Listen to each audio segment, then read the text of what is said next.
Ya,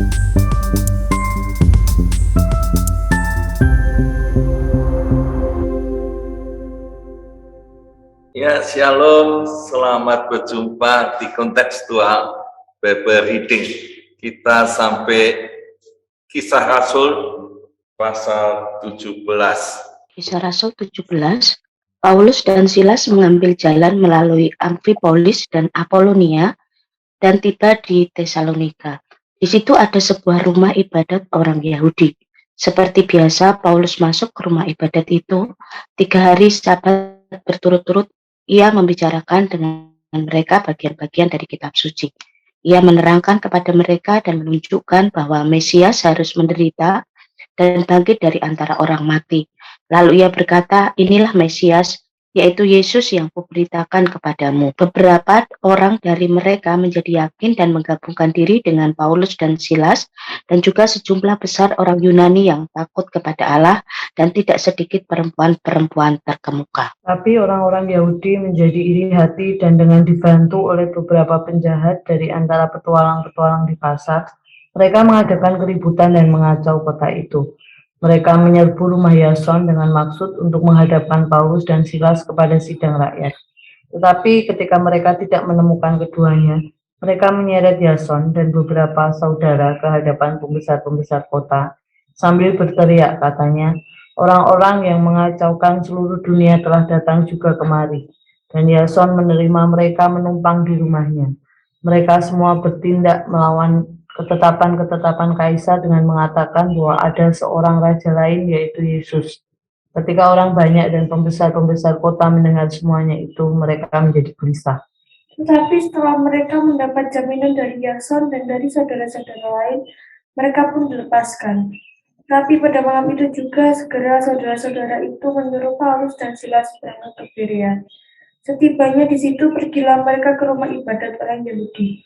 Orang-orang Yahudi di kota itu lebih baik hatinya daripada orang-orang Yahudi di Tesalonika, karena mereka menerima firman itu dengan segala kerelaan hati, dan setiap hari mereka menyelidiki kitab suci untuk mengetahui apakah semuanya itu benar demikian. Banyak di antara mereka yang menjadi percaya, juga tidak sedikit di antara perempuan-perempuan terkemuka dari laki-laki Yunani. Tetapi ketika orang-orang Yahudi dari Tesalonika tahu bahwa juga di Berea telah diberitakan firman Allah oleh Paulus, datang jugalah mereka ke sana menghasut dan menggelisahkan hati orang banyak. Tetapi saudara-saudara menyuruh Paulus segera berangkat menuju ke pantai laut, tetapi Silas dan Timotius masih tinggal di Berea. Orang-orang yang mengiringi Paulus menemaninya sampai di Athena, lalu kembali dengan pesan kepada Silas dan Timotius supaya mereka selekas mungkin datang kepadanya. Sementara Paulus menantikan mereka di Athena, sangat sedih hatinya karena ia melihat bahwa kota itu penuh dengan patung-patung berhala. Karena itu di rumah ibadat ia bertukar pikiran dengan orang-orang Yahudi dan orang-orang yang takut akan Allah, dan di pasar setiap hari dengan orang-orang yang dijumpainya di situ. Dan juga beberapa ahli pikir dari golongan Epikuros dan Stoa bersoal jawab dengan dia, dan ada yang berkata, apakah yang hendak dikatakan si peleter ini? Tetapi yang lain berkata, rupa-rupanya ia adalah pemberita ajaran dewa-dewa asing, sebab ia memberitakan Injil tentang Yesus dan tentang kebangkitannya. Lalu mereka membawanya menghadap sidang Areopagus dan mengatakan, bolehkah kami tahu ajaran baru mana yang kau ajarkan ini? Sebab engkau memperdengarkan kepada kami perkara-perkara yang aneh. Karena itu kami ingin tahu apakah artinya semua itu. Adapun orang-orang Athena dan orang-orang asing yang tinggal di situ tidak mempunyai waktu untuk sesuatu selain untuk mengatakan atau mendengar segala sesuatu yang baru. Paulus pergi berdiri di atas Areopagus dan berkata, hai orang-orang Athena, aku lihat bahwa dalam segala hal kamu sangat beribadah kepada dewa-dewa. Sebab ketika aku berjalan-jalan di kotamu dan melihat-lihat barang-barang pujaanmu, aku menjumpai juga sebuah mezbah dengan tulisan, kepada Allah yang tidak dikenal. Apa yang kamu sembah tanpa mengenalnya, itulah yang kuberitakan kepada kamu. Allah yang telah menjadikan bumi dan segala isinya, Ia adalah Tuhan atas langit dan bumi, tidak diam dalam kuil-kuil buatan tangan manusia. Dan juga tidak dilayani oleh tangan manusia, seolah-olah ia kekurangan apa-apa, karena Dialah yang memberikan hidup dan nafas dan segala sesuatu kepada semua orang. dari satu orang saja ia telah menjadikan semua bangsa dan umat manusia untuk mendiami seluruh muka bumi, dan ia telah menemukan musim-musim bagi mereka dan batas-batas kediaman mereka, supaya mereka mencari Dia dan mudah-mudahan menjamah dan menemukan Dia, walaupun Ia tidak jauh dari kita masing-masing. Sebab di dalam Dia kita hidup, kita bergerak, kita ada, seperti yang telah juga dikatakan oleh pujangga-pujanggamu, sebab kita ini dari keturunan Allah juga. Karena kita berasal dari keturunan Allah, kita tidak boleh berpikir bahwa keadaan ilahi sama seperti emas atau perak atau batu, ciptaan kesenian dan keahlian manusia. Dengan tidak memandang lagi zaman kebodohan, maka sekarang Allah memberitakan kepada manusia bahwa di mana-mana semua mereka harus bertobat, karena Ia telah menetapkan suatu hari pada waktu mana Ia dengan adil akan menghakimi dunia oleh seorang yang telah ditentukannya, sesudah Ia memberikan kepada semua orang suatu bukti tentang hal itu dengan membangkitkan Dia dari antara orang mati. Ketika mereka mendengar tentang kebangkitan orang mati, maka ada yang mengejek dan yang lain berkata, lain kali saja kami mendengar engkau berbicara tentang hal itu. Lalu Paulus pergi meninggalkan mereka. Tetapi beberapa orang laki-laki menggabungkan diri dengan dia dan menjadi percaya. Di antaranya juga Dionysius, anggota majelis Areopagus, dan seorang perempuan bernama Damaris, dan juga orang-orang lain bersama-sama dengan mereka.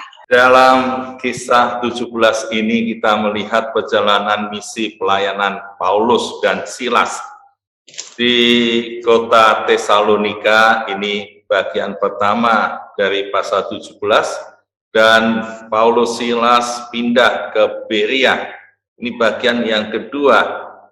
Lalu dilanjutkan di bagian ketiga hanya Paulus, yaitu pelayanan di Athena. Yang pertama kita melihat pelayanan Paulus dan Silas ini di Tesalonika dengan memberitakan terus-menerus bahwa Yesus adalah Mesias. Yesus adalah Mesias. Dan sebagian banyak orang menjadi yakin menggabungkan diri pada Paulus dan Silas untuk meyakini Yesus adalah Mesias. Tetapi orang-orang Yahudi menjadi iri dan dia menyerbu ke rumah Yason, dan kita tahu apa yang dia lakukan, yaitu mengatakan dengan teriak-teriak, katanya, orang-orang yang mengacaukan seluruh dunia telah datang kemari. Ya, ini satu provokasi bahwa Paulus dan Silas dianggap orang-orang yang mengacaukan seluruh dunia. Dan kita tahu bagaimana sikap orang-orang yang tidak percaya, tidak meyakini Yesus adalah Mesias, iri dengan pelayanan Paulus dan Silas, akhirnya membuat kekacauan dan menyerbu rumah Yason. Tapi ini bisa ditenangkan, dan Paulus dan Silas malam itu juga segera dia pergi ke Berea. Di dalam perjalanan menuju Berea, kita bisa tahu satu fakta bahwa orang-orang Yahudi yang ada di Berea ini lebih baik hatinya daripada orang-orang yang di Tesalonika. Kenapa dia lebih baik? Karena menerima firman itu dengan segala kerelaan hati. Jadi menerima dengan terbuka, dengan kerelaan hati. Yang kedua, setiap hari mereka menyelidiki kitab suci untuk mengetahui apakah semuanya itu benar demikian. Jadi orang-orang Berea ini continue setiap hari menyelidiki firman Tuhan. Seperti kita hari ini ada kontekstual Bible reading untuk mengetahui teks firman Tuhan setiap hari secara continue, konsisten, dan ini membuat hati mereka lebih baik, ya, hidupnya lebih baik. Dan ya, orang-orang Berea yang menerima Yesus tentu dia terus bertumbuh, dan ada orang-orang yang mereka percaya pemberitaan firman itu, dan akhirnya kita melihat Paulus diantar untuk ke Athena. Ya. Silas itu tinggal di Berea dengan Timotius. Sekarang bagian ketiga, ini Paulus ada di Athena.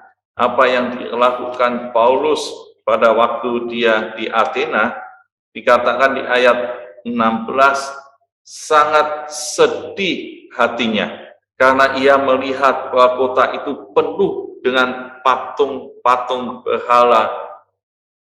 Dan ini membuat hati Paulus sedih. Ya, seorang yang cinta kepada orang yang belum mengenal Yesus adalah Mesias, melihat orang-orang Athena, banyak orang-orang Yunani yang menyembah patung-patung berhala.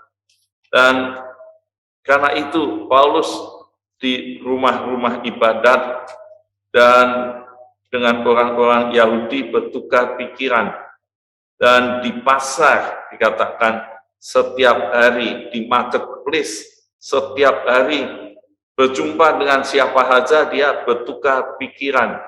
Dan berikutnya ketemu golongan Epikuros dan Stoa, dia bersoal jawab, berapologia.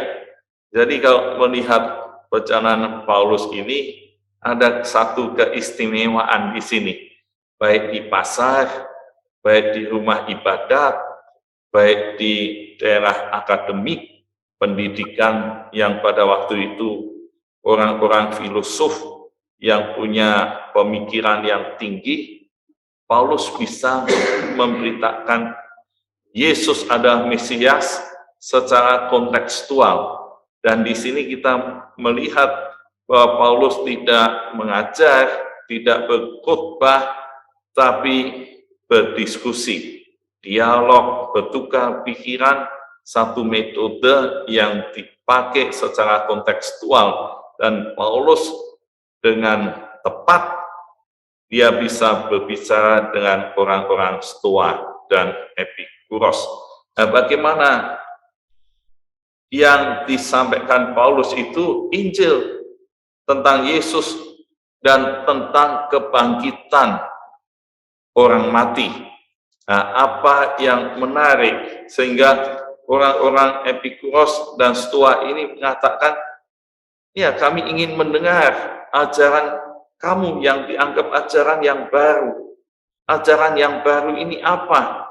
Memang sebagian mengatakan ini ya orang peneter, orang yang suka cerewet saja, cuma omong saja, ini direspon. Sebagian orang katakan ini Paulus ini suka cerewet, omong aja di mana-mana, di pasar, di rumah ibadah, di tempat-tempat yang ya akademik, ya dia omong aja. Tapi ada yang tertarik, apa yang baru, coba ceritakan.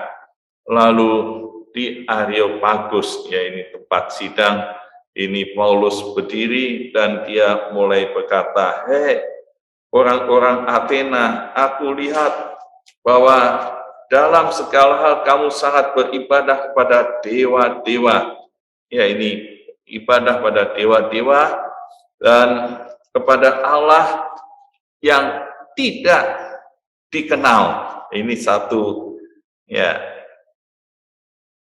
point of contact-nya, ini jembatan komunikasinya Paulus bicara pada golongan Epikuros dan Stoa, pada Allah yang tidak kamu kenal, dan ini kamu biasa sudah menyembah pada dewa-dewa, ya mulai coba berpikir, karena kita melihat orang-orang Epikuros ini ya mengajarkan atomis alam semesta, satu ajaran yang mengajarkan bahwa atom-atom yang menyusun manusia ini dia akan terurai pada waktu orang itu mati, sehingga ya mati itu hilang sudah, tidak ada kebangkitan orang mati, dan kebahagiaan yaitu kalau dia mati dengan tidak sakit, ya ini satu kebahagiaan. Dan orang-orang Stoa ini tokohnya, filosofnya itu Zeno, ya ini Zeno ini dia sekitar tahun 265 sebelum Masehi.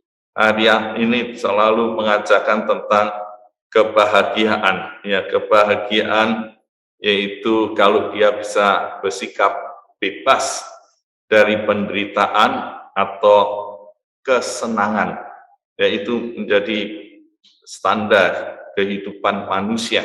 Nah, dari sini kita tahu apa yang Paulus tetap terus beritakan. Yang pertama dia katakan bahwa Allah ini bukan buatan manusia, Allah ini bukan dari emas atau dari perak, tapi Allah ini Allah yang menciptakan, Allah yang bisa membuat manusia dan seluruh manusia, dan dia adalah sang penguasa, dia menjadikan semua bangsa umat manusia, dan Allah itu Allah yang memberikan hidup, dan Allah yang memberikan hidup sekarang dibuktikan pada waktu Yesus mati dan Yesus bangkit. Maka Paulus tantang semuanya itu untuk bertobat. Jangan menyembah berhala, jangan menyembah patung-patung dengan pemikiran kamu sendiri, mengkonsepsikan Allah itu seperti buatan manusia. Tapi Allah itu pencipta, Allah itu bisa hadir, Allah itu hidup, dan Allah itu sudah terbukti membangkitkan Yesus. Pada waktu bicara tentang kebangkitan ini, sebagian menolak karena ajarannya jelas mereka tidak menerima ajaran kebangkitan, dan Paulus tetap memberitakan kebenaran. Di daerah filosof-filosof yang ada di Stoa, ya di Athena ini, di Areopagus, dan hasilnya memang berapa orang laki-laki menggabungkan diri dan percaya, yaitu Dionysius, anggota majelis Areopagus. Sekalipun ada yang menolak, ada yang percaya Yesus, dan sebagian ada wanita-wanita yang terpandang Damaris percaya Yesus. Nah, kita tahu sekarang amanatnya itu jelas, bahwa memberitakan Yesus Mesias, ada yang bersikap positif menerima, ada yang menolak dan menerima dan menyelidiki firman Tuhan dengan kontinu setiap hari, mengubah hati, mengubah hidup lebih baik. Yesus adalah Allah yang dikenal dan memberi hidup, bukan Allah yang tidak dikenal. Itu sebabnya kita aplikasikan, apakah saya sudah siap memberitakan Yesus dengan resikonya? Apakah saya setiap hari menyelidiki Alkitab? Dan apakah saya berani berapologia dengan para ahli pikir, filosof, dan kepada siapa saja? Tuhan Yesus memberkati. Mari kita meresponi firman Tuhan pagi hari ini dengan satu lagu yang cukup lama, tapi ini mengingatkan kita untuk terus kita yakin bahwa Roh Kudus yang menolong kita untuk terus ada kehausan membaca firman Tuhan dan dipenuhi oleh Dia. Penuhi sekarang Tuhan, penuhilah hidupku. Biarlah kita mau buka hati kita, kerinduan kita akan Dia terus ditambahkan dari hari ke hari. Penuhi sekarang Tuhan, penuhilah hidupku.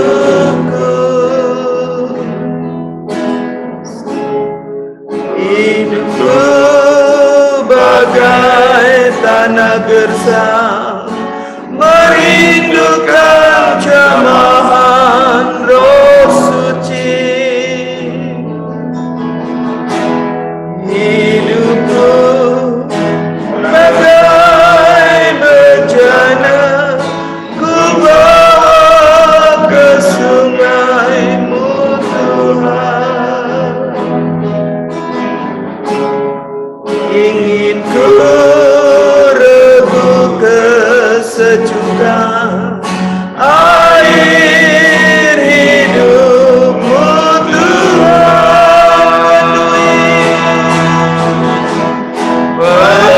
Penuhi aku sekarang, penuhilah hidupku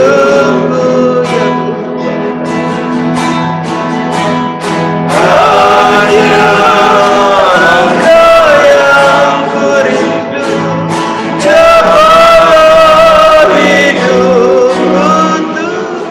Mari kita bersyukur kepada Tuhan karena ada sarana-sarana rohani yang terus Tuhan sediakan, baik itu Roh Kudus, baik itu firman Tuhan. Biarlah kita terus punya komitmen untuk terus dipenuhi dengan firman Tuhan, untuk menyelidiki firman Tuhan setiap hari, dan bersama-sama dalam paper reading ini kita terus bertumbuh dewasa serupa Kristus.